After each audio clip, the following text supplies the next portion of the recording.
nila, when words aren't enough, a bouquet of flowers say it all. Whether for your crush, partner, family, or kahit for yourself, flowers makes everything a little bit sweeter. Kaya naman feel the love this Valentine's Day, and let's all watch this.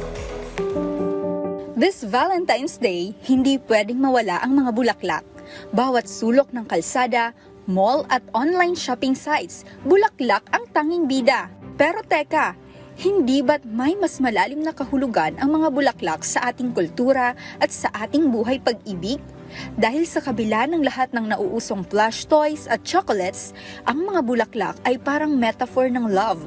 Maganda ngunit kailangang pangalagaan at pahalagahan. Napaka-importante ng bulaklak. Kasi syempre, iba pa rin yung dating.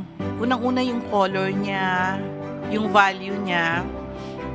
Normally kasi halimbawa na lang, hirap ako magbigay pag yung aking kakilala may kaya o mayaman.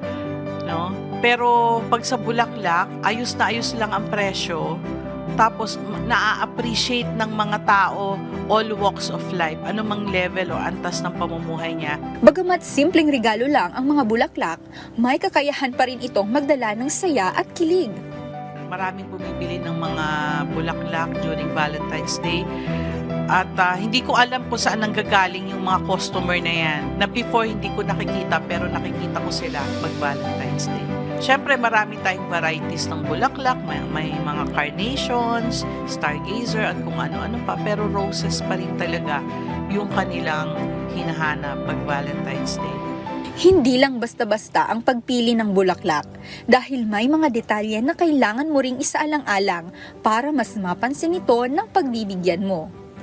Alamin mo dapat fresh o sariwa para tatagal. Malalaman mo rin sa dahon. Kapag sariwa pa yung dahon, meaning fresh ang bulaklak.